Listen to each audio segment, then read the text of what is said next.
All right, guys, let's get started with lesson one. Be transformed by a renewing of your mind. I want to share with you a story to begin. I experienced and really embraced my faith as a junior in high school and was all in. I was like, I wanted to grow in my faith. I wanted to follow God. I was committed. And I heard a chastity speaker say, you know what? There are certain things that we shouldn't do if we want to follow God. And one of those things, obviously, was looking at porn, masturbating, all of these types of sexual sins. And he said, you know, if this is something you need help with, go talk to your youth minister, talk to your priest, talk to your pastor. And so I did. I scheduled some time to talk to my parish priest, went, sat down with him. And he was a very holy man, very faithful. He empathized with me. He encouraged me, but he didn't really have anything specific that I could do to overcome this tendency to want to look at pornography and engage in sexual sin. And it left me frustrated. It was the beginning of a long number of years of being frustrated with a habit, a sinful habit that I wanted to overcome, but I couldn't. It was difficult. And so I had to kind of figure it out on my own. Well, the reason we're here again is we want to be with you. We want to help you to get there. I'm going to use an analogy throughout this course that your journey to be able to live out chastity, I'm going to compare it to increasing the amount of weight you can bench press. I want to say, let's increase that weight by 50 pounds is your goal. All right. If you're going to do that, you would engage in a process of probably working with a coach, have someone teach you techniques to make sure you're doing everything correctly. You'd go to the gym on a regular basis, maybe a daily basis, so that you can work out, strengthen yourself, and overall just be focused on your goal. And who knows how long it takes? Maybe it takes 7 weeks to increase the amount of weight you can bench press 50 pounds. Maybe it takes 7 months. But at some point, if you do the right things, you will get to that point. And that's the way this journey of chastity is. Okay. If we do the right things, you will get there. All right. And so the first place we're going to do that is by focusing on renewing our mind. All right. Our mind, our brain. One of the greatest tools you have in life is your brain. And I want to start with a little fun trivia here, okay? A few things that maybe you don't even know about your brain, okay? Here's a few fun facts. 60% of your brain is made up of fat. Who would have known? All right. All those years I was eating all that ice cream, I was actually helping my brain by adding fat to my body. I wish, okay? Your brain isn't fully formed until age 25. We'll talk about that a little bit more later, but that's interesting. Your brain is still in the process of growing and fully maturing.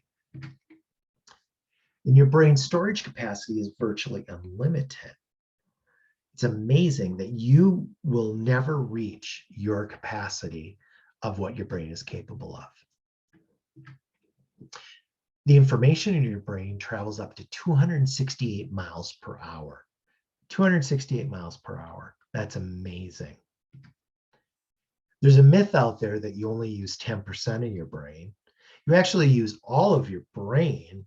The capacity maybe isn't used to everything it can do, but you're always using all of your brain. Human brain weighs 3 pounds. Interesting.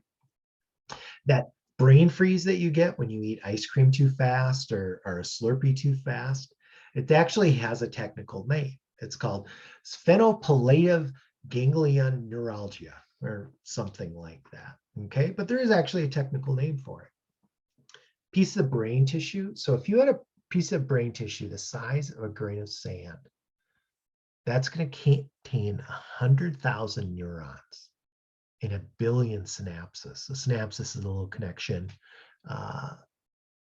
in the brain. Isn't that amazing? How much is actually in your brain? And then the last piece, the human brain can generate about 23 watts of power. That's actually enough to power a lot of light bulbs. Crazy to know that that's what's going on in our brain. Now, I say all that because of this, is your brain can either help you overcome your urge to look at pornography, or it can keep you stuck in a habit that you don't want any longer. Okay. The choice is yours. All right. But this is where it starts. Be renewed, be transformed by a renewing of your mind. All right. So let's start with a little brain science. Okay. I don't know if you think that you're up to that or not, but I want to look at two parts of the brain. First is I'm going to, for ease, I'm going to call it the higher brain. It's actually your prefrontal cortex. It's the part of your brain that's still in this process of maturing, won't fully mature until you're 25 years old, approximately. And then the other piece I'm going to talk about is what I'm going to refer to as the lower brain. Primarily, it's your limbic system. It's kind of the piece that helps you kind of go on autopilot and survive without having to worry about it too much. Okay, so let's start with the lower brain. The lower brain is actually great at three things, and it's what's helped you to survive to this point without having to really spend a lot of time thinking about it. The first thing is the lower brain is really good at helping you save energy. Let me give you an example. Think about when you started to learn to drive a car, if you have your driver's license. And those first few times that you were driving, think of how much effort you had to put into the process of driving. And now if you've been driving for a year or a few years, you hop in and you get going. You use a fraction, if anything, of energy focusing on how to drive. It's become something that you've gotten good at. And so your brain doesn't have to spend a lot of energy knowing how to do it or focusing on doing it. That's part of what your lower brain does, is it's been trained on how to do something. So it's really good at saving energy. Second thing it's good at is avoiding pain. Like I said, this is part of what's helped you survive. The lower brain isn't bad. It's actually a great tool. Okay. All those years, can you imagine when our ancestors were living on the plains or someplace and they had to always be on the watch out for wild animals that would come after them? Okay. That was the lower brain that was always kind of on alert, watching to avoid pain. And it still does that. It's always going to be looking for what are the situations that might be bad for me, and it's going to watch for it, and it's going to look for a way to remedy that. And then the final thing the lower brain is really good at is seeking pleasure. Okay. One of the things I absolutely love are cookie dough concrete mixers from Culver's. Okay. I don't know what your favorite food is, but you know what? If I could, my lower brain would have me eat a cookie dough concrete mixer every single day. All right.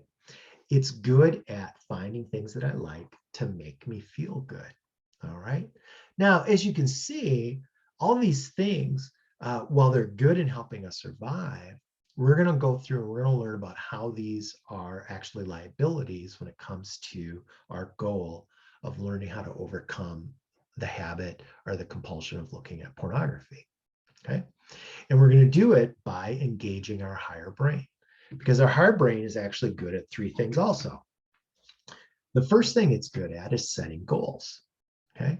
As you've gotten older, you've probably realized that, you know what, I want to set goals. All right. I talked earlier about the analogy of if my goal is to increase the amount of weight I can bench press by 50 pounds, I'm going to figure out a way now to do that.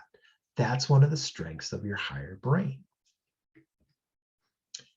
The second thing it can do is it can evaluate consequences of our actions. All right. And again, this is the part of the brain that doesn't fully mature until age 25. So maybe up to this point, we haven't evaluated the choices we make or the actions we take. Okay. One of my favorite examples of this is some of the guys I graduated with the summer after graduation. We're hanging out together one day at a friend's house, and they were jumping off the roof of the garage into the family pool. Okay. Pretty crazy jump, great opportunity to be hurt. Now, they were laughing as they were telling me the story at our high school reunion a number of years later, but it was real obvious not only that it was funny that they were doing it at the time, but they were acknowledging that, you know what, that was really crazy, and I wouldn't do that anymore today. okay? Because as their higher brain has fully matured, they realize, you know what, there might be a consequence to this that I don't want to have happen. Okay. And so that's the second strength of the higher brain is we can look at actions, options, evaluate the consequences, and see if it matches with the goals that we have for our life and who we want to be. And then the final thing that the higher brain is good at is overriding the lower brain's instincts. Okay. So you may have heard it said that it takes like 21 days of doing something consecutively to create a habit. All right. I don't know if it takes 21 days or how long it takes, but the point there is that we can choose an action or a habit, and that can become something that we can learn to do automatically, just like we talked about saving energy, all right, and how we can learn to drive and not have to spend a lot of time thinking about it. The same thing happens with habits, is we can train our brain using our higher brain to override those habits, those negative things that don't reach our goals, that don't have the consequences and the results that we want. Okay, so that's going to be this process. All right, and so we're going to look tonight at number one on each side. Okay, how do we learn to use the higher brain to transform our mind? Okay, particularly when our lower brain is going to want to save energy. So I have three things for you I want you to do this week. The first is this, is I want you to use your higher brain to plan your activities for the week, okay? You got something new that you're doing starting tomorrow. That is you're gonna read for about 5 minutes out of the book Forged. You're gonna do the day one readings in the morning. You'll get an email that Forged day one, take you about 3 minutes to watch. You're gonna watch that when that email comes in the morning. You're going to open your workbook and you're going to there's going to be some reflection questions and you're going to, answer those, respond to those. It's going to give you some stuff to think about. All right. And so you have something new that you're starting to do tomorrow. Plan when you're going to do that. My recommendation is in the morning. I think it's great to maybe spend 15 minutes in the morning, go through what everything was for the day, and then take 5 minutes at night and just review it. How did you do? How did you put that into practice? Okay. That's using your higher brain to plan your activities. Another thing you can do to engage your higher brain is at night before you go to bed, just think through all the things you have to do tomorrow and make a rough plan on how you're going to do it. Okay. When do I need to wake up? What do I have to grab in the morning? Okay. All of those things. That's a process that engages the higher brain, that you begin to choose what you want and you're overriding the lower brain's desire to save energy and kind of be lazy, for lack of better terms. Okay. So let's engage our higher brain to plan our activities. Let's also use it to direct our thoughts. Okay. One of the greatest challenges we have as young guys is our eyes are designed to notice things, particularly beautiful women, attractive girls. Okay. And many times up to this point, maybe when you've seen that attractive girl, what you do is you stare, you notice, you let your mind wander and think about things that we know we probably shouldn't be thinking about. What I want to invite you to do differently is this, and I learned this from Christopher West, is when you see that beautiful woman, rather than let your mind go to a place of lust, pause and say a sincere prayer for her. Say, Lord, I thank you for the beauty of that woman, that it reminds me that I am called to love. I am called to give myself as a gift in love. And Lord, help me to not look at her, to lust after her. Help me to look at her in a way that I want what is best for her, that I see the real beauty that you gave her. And I pray that you help me and the men in her life be able to love her authentically and with the respect and dignity that she deserves. Okay. It's a little thing that we capture our thoughts and we direct it in a way that helps us get closer to chastity and live a sincere, authentic love. Okay. Rather than just looking at women and ogling them, let's say a prayer for them. for what's best for them. And then finally, I want you to use your higher brain to evaluate your options. Okay. So, for example, tomorrow, if you're in the cafeteria at school trying to figure out what to eat, don't just get automatically what you always get. Stop, pause, look at your options, and decide, you know what? If you ultimately get the same thing, that's fine. But just take and pause long enough to figure out, is that what I want? Maybe I want to try something new today. Okay. But use your higher brain to evaluate your options, because that's part of the strength that's there. And if you do that, you will begin to strengthen your higher brain. Now, it's interesting as you look at this, engaging your brain to plan your activities, choosing what you're going to do or not do. One of the great traditions we have in the church at Lent is fasting and giving something up. And so we always choose before Lent, what are we going to give up? It's the brilliance of our Catholic faith that in that fasting, in that choosing to do something, we're making a choice and we're following through on it. It's a way of strengthening our higher brain so that we can choose the good that God is calling us to. We engage it to direct our thoughts with prayer. Okay. Prayer is something that we do on a regular basis. Study. Okay. We study our faith so that we can become more knowledgeable of it and understand how we're supposed to act and be in different situations. And then finally, we use it to engage our options. Okay. We look at the process of growing in virtue as we know that we have different options and ways we can respond to things. That is what this is while this is human formation, this parallels so many of the things that you've already probably been brought up to do in your Catholic faith. And so work on these things this week to strengthen your higher brain.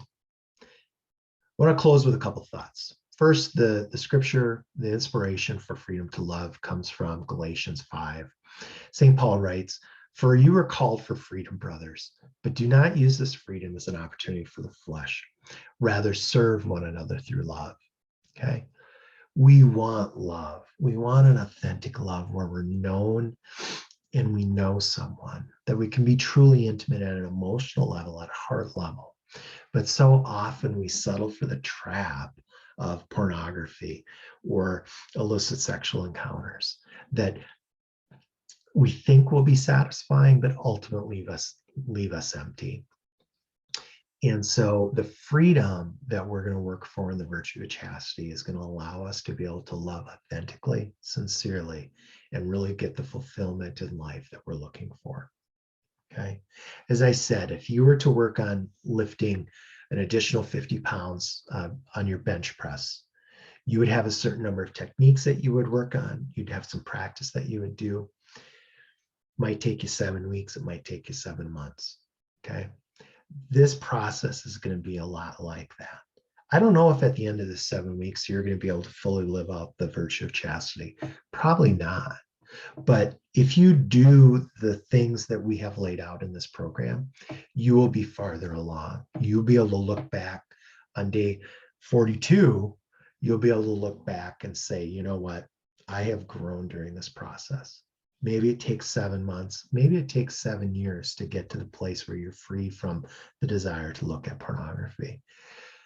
No matter how long it takes, it's worth it. We're here for you. Your small group leader is here for you. If I can be of any assistance, please feel free to email me at info@freedomtolove.org. I'll get back to you as quick as I can. Brothers, thank you for being on this journey. You are in my prayers. Anything we can do to serve you, we will do. God bless, and I look forward to seeing you next week.